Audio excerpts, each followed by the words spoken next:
get your context, and I'll be very deliberate with the way I move forward from this topic, because I'd like for a lot of people to get the clarity, because I've heard them ask this question. So if What's up? My name is Ken Dumbo, the MC with the sauce. Don't forget to subscribe to J. Cool. How much did it cost the state today alone to police a court hearing that lasted for 30 minutes? Not a hearing, a ruling for that matter, that lasted for 30 minutes. How much did it cost us as taxpayers? Last time the matter came up was for hearing of the arguments. And we saw people that came through, people that are sympathizers of the former president. There were an extent of 3,000 and nothing happened. There was no commotion, there was nothing. They were very peaceful. They did not disturb the flow of traffic. They did not disturb the public. They just came solidarity. Those that could come into the courtroom came into the courtroom, and they observed the proceedings peacefully and left.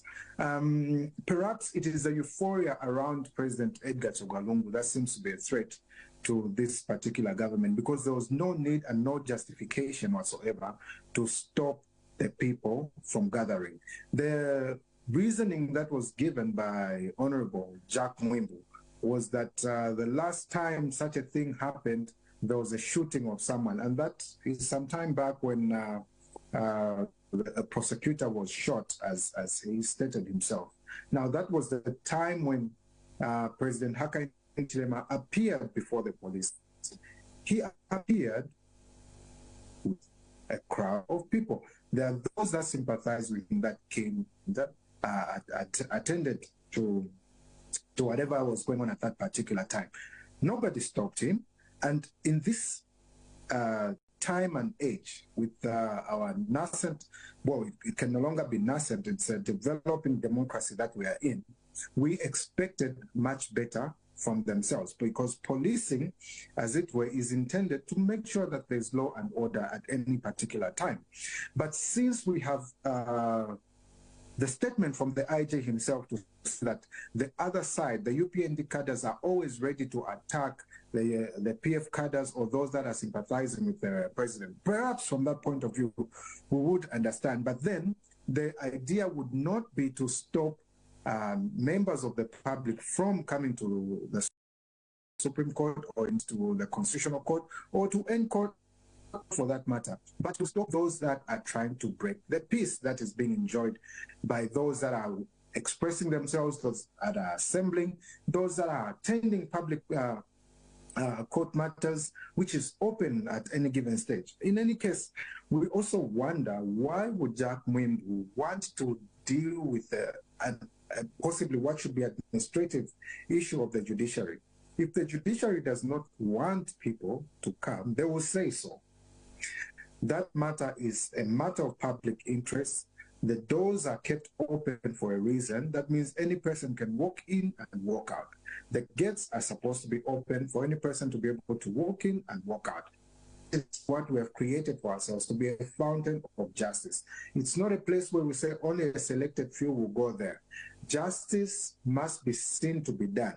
Not just seen to be done by persons that are involved in the matter. Even the public must be able to see, sit and observe, and should be able to know that, okay, the right thing is being done. There's nothing to hide. Court proceedings are not a cult for you to be stopping people from attending. So that was uncalled for, undemocratic, lawlessness, and rule of man, and not the rule of law, because there's no law that forbids any person from attending court processes. And they shouldn't have done that in the first place. There's two ways that I'm going to ask my next question, and I'll start with the first bit, and it's that it is true that, there was a time when, in fact, it was two different people that were shot. There was a prosecutor and one other was a supporter of the United Party for National Development at those very Supreme Court grounds. Isn't it wisdom to learn from events that have happened in the past and take decisive action to avert the possibility of any such further occurrence in the future? Because the reality is that sometimes it does get quite unruly when there's such gatherings, and it's better to be safe than sorry. Don't you think that's wise reasoning? The reasoning is wise only to the extent that the two examples that you've referred to UPND cadres and not the PF cadres or any sympathizer for that matter. So there has been no justification in the recent past for stopping people from going to court. Because today, the ones that were disturbing the smooth flow of traffic were the police. Every person that was coming into the court premises, including judges and all court users, were being asked what they were coming to court to do. Any person can walk in, and other matters were being disturbed in the process. At the magistrate's court, we had the magistrate being inconvenienced from getting in, being asked to produce their IDs.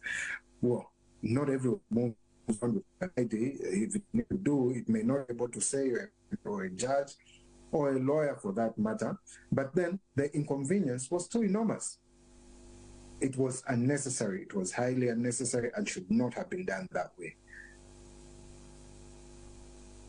Now, the other side of this debate is, other people asking, and I'm curious to find out, perhaps you may have a better understanding of the essence of these gatherings outside of court, these huge crowds that go there, just standing there and singing and all that. And I acknowledge they have the right to assembly. But is this necessary in modern practice of democracy, in modern practice of politics, to have all this unproductivity, even on the opposite end? Today we complain that the police were blocking traffic, but if the cadres were there, they too would have been doing the exact same thing. Well, it depends on what you mean, Buyaya, by what you mean by modern democracy. When democracy is about people, and people exercising their freedoms, which includes freedom of expression, freedom to assemble, all those freedoms must be practiced in a democracy. So if I am discontented and my way of showing my discontentment is marching, I should be able to march unhindered. If my being dissatisfied with particular happenings, events, or indeed statements, I should be able to express myself either by way of speaking. If I want to go to court, I should be able to go to court and sue. All those are freedoms that are supposed to be exercised in a democracy. So if you ask me whether or not it is necessary, that is a very individualistic decision that has to be made. Each and every person, if 2,000 people on their own decide we're going to do this, let them do that. That is what a democracy is. People must be able to express themselves. So we can't really limit to say, you can only express yourself in this way and not the other way. What was eminent in this particular case should have been taught to say, okay, there's eminent danger that there may be this particular event, in which case, even then, the job of the police is to deter the offenders, those that are likely to breach the peace, not those that are peaceful. But it seems like Honorable Jack Mwimbo's view is that, okay, because there are some people who are likely to be rowdy, you who are peaceful should not show up. That is not how we do our policing. Our policing should be done to the extent that it is only the offenders that are dealt with, those that are breaching the peace that are dealt with, not those that are peaceful. So it defies all logic that we should even be having such a discussion in this time and age when we know that the job of the police is to keep the order, keep the peace, and not to pursue the peaceful. So in this case, we are getting into, or we are now, a full-blown police state. Everything is dependent and is being controlled by the police. Are we making any progress, Mr. Zulu, with regards law enforcement through the Zambia Police Service? Because I know that you know that this is not the first time that the Zambia Police Service is coming under fire, and a lot of complaints from members of society that they're not managing peace well, they're not managing themselves well, and they're infringing on the rights of citizens. It's almost like a broken record, and unfortunately it is successive governments, even governments that you have been a part of. So are we making any progress with this, with regards the Zambia Police Service at all? See, if you look at the history of this country, the police are at the worst position that they've ever been in the history of this country. In terms of brutality, in terms of everything that they've been doing. We've heard of abductions, people being taken in the bush, people being taken out of police cells at 23 hours, being tortured. We are hearing of those things now. The last time those things were being heard was possibly during the calendar days. In between, it's been now we have this government, and those things are coming, and they're much more rife. And it appears as though those things are pretty much normal because they're being conducted by the state. But it shouldn't be that way. It shouldn't be that way. We can't justify it in any way. We can't say because it has been happening before, so it's okay for it to continue happening. It has to come to a stop. And now was supposed to be the time when we should have been seeing better, as we were promised better. There's always this lip service of rule of law, but do we see it? We don't see it. Even when there are pronouncements that are being made that don't arrest anyone until and unless you investigate and have finished investigations. What do? We see people are being held. Why is this person being held? To assist with investigations. It's not the job of an accused person or a suspect to assist the police with investigations. They are supposed to investigate, conclude investigations, then arrest. Even when they arrest, they are supposed to put someone, give someone police bond, or indeed avail that person within 24 hours before a court of law, where that person can apply for bail. Do we see that happening? We've seen people being detained for a period longer than a month, longer than 2 days, longer than 1 week, and that is happening now. All we're getting is lip service from the government, and that ought not to be the case. I have to mention, just in case anybody might be wondering, that you are evidently a victim, like millions of other Zambians, of the lack of electricity, so that explains why you might be a bit in the dark. But thank you so much for being here nonetheless. So I want to continue now by looking at a different angle. Before we get to the issue that was before court today, I want us to also explore the possibility. Do you think that it will offer any solution or an improvement to people's anxiety with cases like this one, high-profile cases that involve people that have a huge following, in the judicial system, allowing these to be broadcast, to the country? Do you think this is a conversation that we should seriously begin to have as a country, and could possibly even be more transparent and avoid any future occurrence of such situations? Well, this shouldn't even be a conversation because there's a law that provides for that. All you have to do as a media house is apply to the Chief Justice to be allowed to broadcast, and you will be allowed to broadcast. Perhaps it's just that no one has put it to a test. If it has, no one has been allowed just yet, but it's something worth exploring. And I'll give a challenge to Diamond to make that application and see if we could have court proceedings being broadcast live for the public to benefit. Maybe, just maybe, we may avoid this issue of people assembling at court. Otherwise, what expected is that perhaps the court themselves would have said, okay, since we do not want a lot of people to come, we are going to broadcast this. Maybe that could have helped in this particular situation. But the idea is the people deserve to know. People should have access to information. Even broadcasting of court proceedings, that should be normal in a democracy. it is not a cult, like I keep saying, that those things should be held hidden from everyone else. Cameras should be allowed into the courtroom within permissive limits, of course. And journalists should be allowed, because it's the same thing that is recorded, as you'll put it in writing, which you can put on video or even audio and transmit for the whole country to benefit. And I have to say that we have applied before, and hopefully in the near future it can be granted as permission for us to be able to do this. But let's talk about what happened today itself. The court,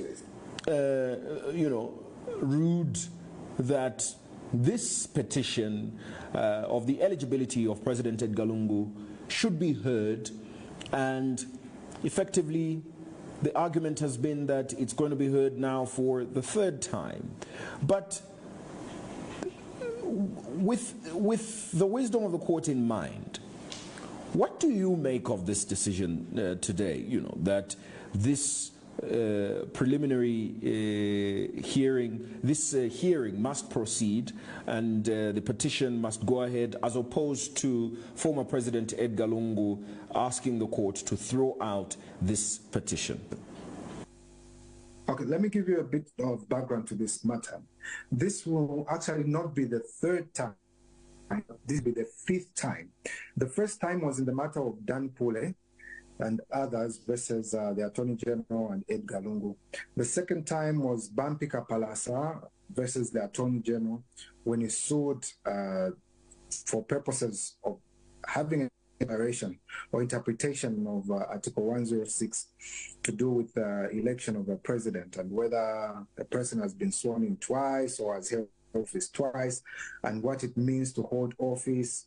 All those arguments were put in there. Then there was a matter that was commenced by Process Foundation, the Attorney General, and the other one was Sishua and Chapter 1 Foundation versus Edgar Chagwa Lungu, and except these last two were consolidated and heard as one. So these are four matters. With the third was consolidated and heard as one.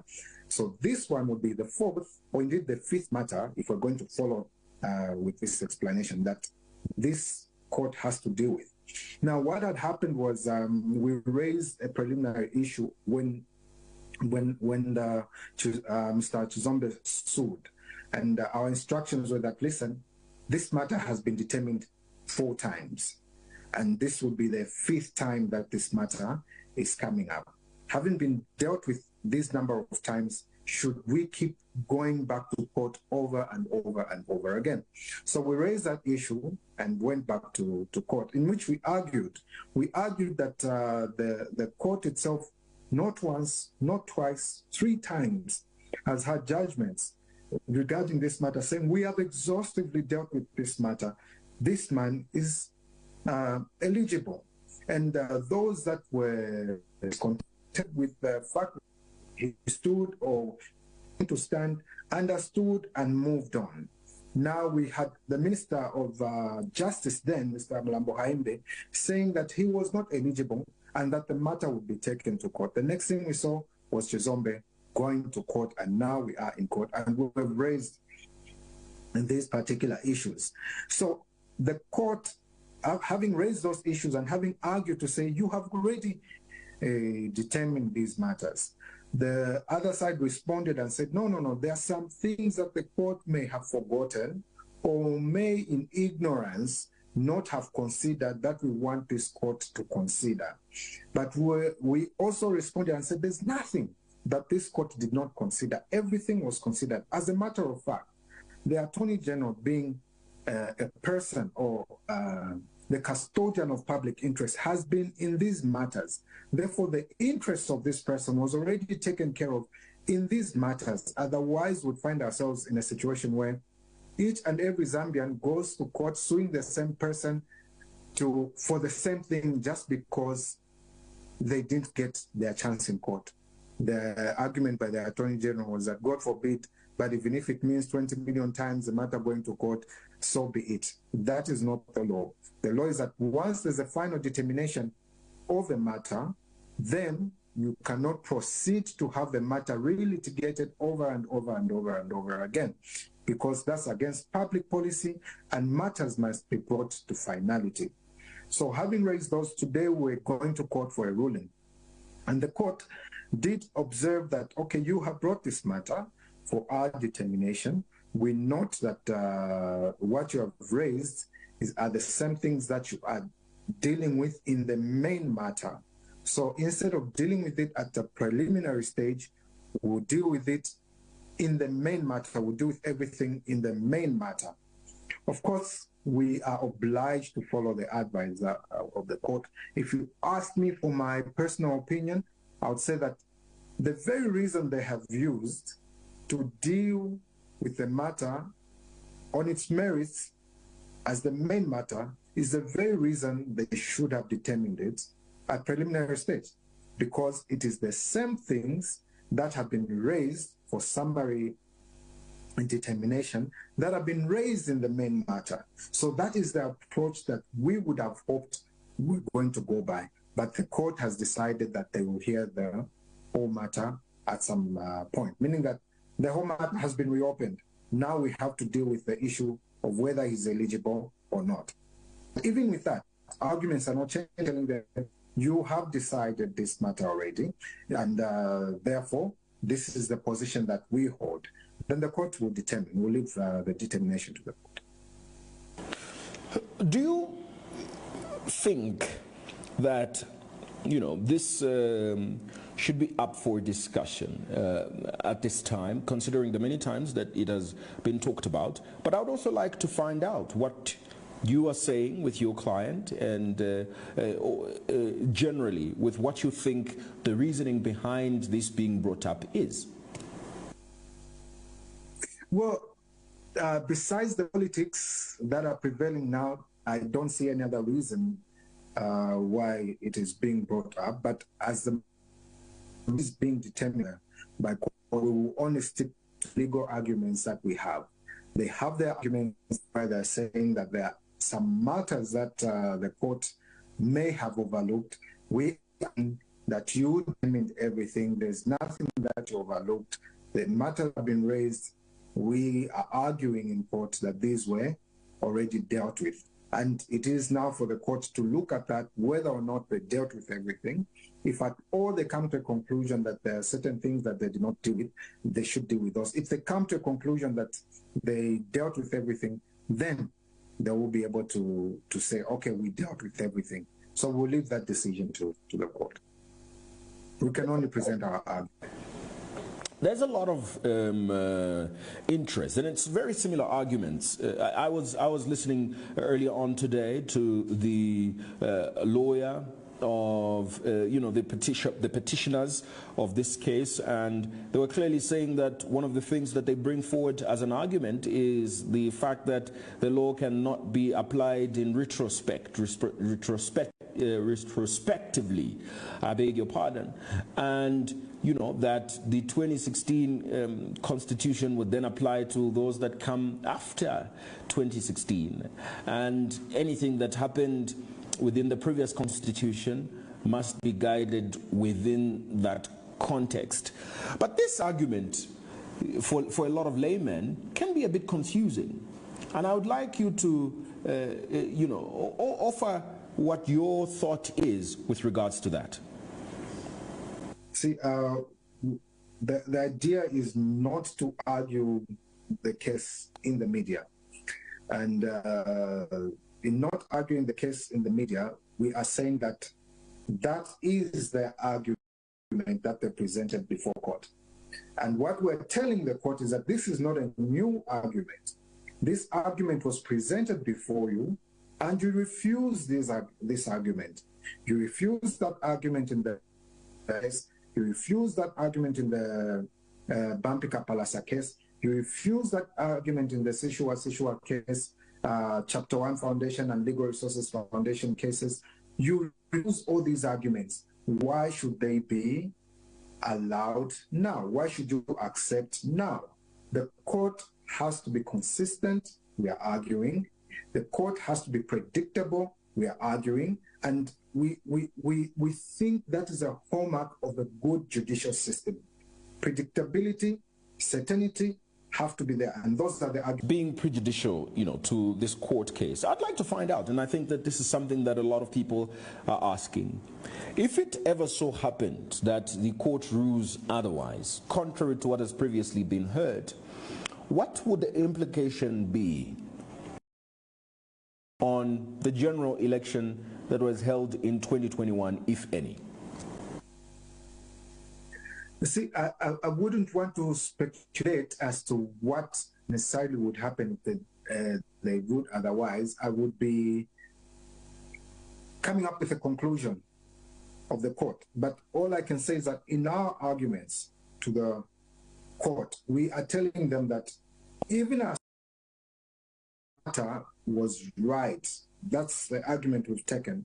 We're saying that if any person is going to challenge the nomination of a candidate, they have to do so within 7 days of that candidate filing in their nomination. If they don't do it within 7 days, then the court no longer has jurisdiction to deal with that. So they have gone to court and they're saying he should not have contested that election. They're challenging his having been nominated then.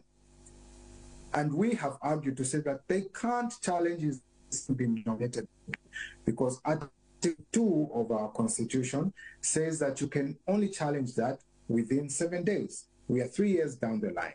If at all it was the election itself that was being challenged, you also challenge it within 7 days. And that was not done. So meaning that the court does not have jurisdiction anymore. So those are the arguments that we presented before court to forestall that. So we don't see a situation where we would be trying to imagine what would happen if they did not do so, when we are arguing that, listen, if at all you're going to make, you don't have jurisdiction because this matter should have been filed within 7 days.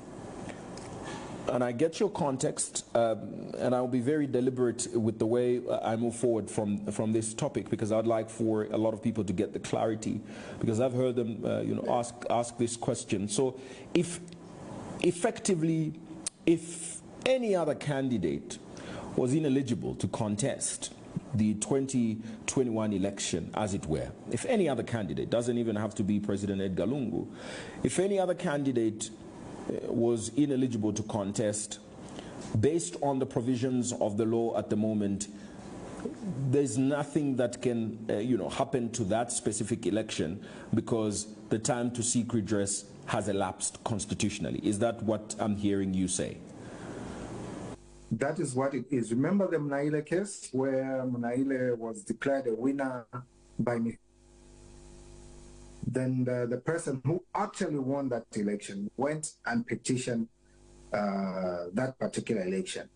But because the petition itself was signed by the lawyer and not the petitioner, the court threw out that petition. Now that person had an option to get back to court. Now, the time they were supposed to get to court, they were already out of time. They were already out of time. So they could not challenge that particular wrongful declaration of Aile as a member of it. As such, there was nothing that could be done. And the person went ahead and was a member of parliament for the whole duration, all because the court no longer had jurisdiction. So that is what I'm saying to you. I know that it's in the interest of time, that it's in the interest of the speedy delivery of justice, especially the nature of elections, that there's a cap onto time, onto when these issues can be presented. But based on that kind of a scenario that you've just highlighted, and possibly even more in the future, should we be, should such be bound by time? Do you think it is necessary for these issues to be bound by time, or we should allow for justice to be served whenever the need arises? See, I think the idea of having matters time-bound has its own purpose that it serves.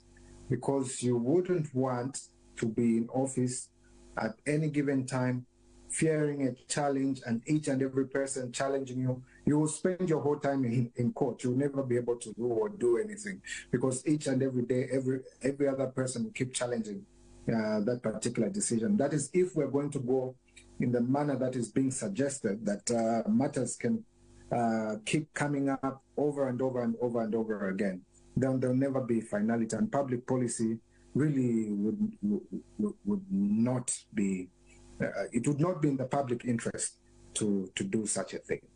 So public interest would have to win in this particular matter. Let's come to our final part of this interview because it just keeps getting darker and darker. It's getting darker and darker. We live in tough times. Very tough times. I've got to agree with you, and I know a lot of people agree, and they will bear with you for sure, because they wouldn't do anything about it either. The final part of my interview with you has got to do with what's going on in the National Assembly at the moment. There's 9 PF members of Parliament whose seats were declared vacant by the Speaker of the National Assembly, announced by the second Deputy Speaker, and this puts a lot of people, citizens, constituents in limbo. But it is also true that this is not exactly inevitable, that this couldn't have been avoided. And I want to ask a pretty generic question before I get into the detail. If you're, from your observation, having served as a member of Parliament, if the legislature, the present legislature, the present form of the legislature is independent and is showing, you know, traits of being in the interest of the Zambian? I must state at this particular point that I am acting for the 9 members of Parliament. The matter is in court. We are in court tomorrow morning at 08:30. So this matter can be heard. We are appearing in the High Court. And as such, what I may say as regards this matter may be limited. Speaking generally with the legislature, see, it's quite interesting. I remember sometime in November of last year, 2022, when there was a point of order in Parliament by Honorable Totela, where he sought that Mao Sampa be expelled from their house because he had been expelled from the party. What the ruling was from the Speaker Nelly Muti was that to expel Mao Sampa from the house or to declare the seat vacant would mean that she would be interpreting the Constitution. And she has no such jurisdiction because the court in the Chimbakambili case said they are the only ones that have that jurisdiction. That was the ruling that was there, and we expect that there should be consistency in light of the precedent that was set. Purportedly expelled, they got what has been breached from the Constitution. We are not going to entertain your matter. Immediately, members of Parliament and file it in court. So it is an active matter that is in court. They go to the National Assembly. The Speaker is notified of the matter pending in court. A point of order is raised. Mao Sampa writes and says, I have withdrawn what I did.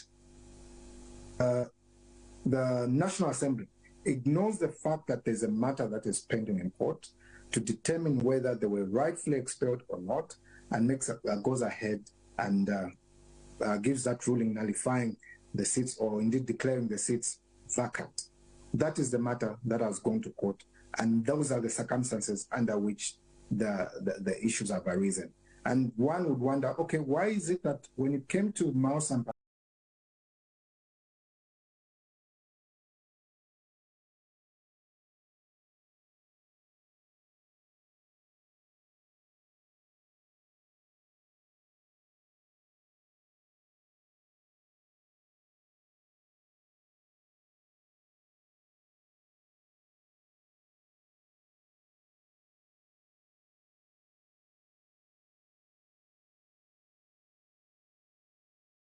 Don't forget to subscribe to my YouTube channel, J Cool, and turn on the notification bell, cause I'm gonna see you in the next video.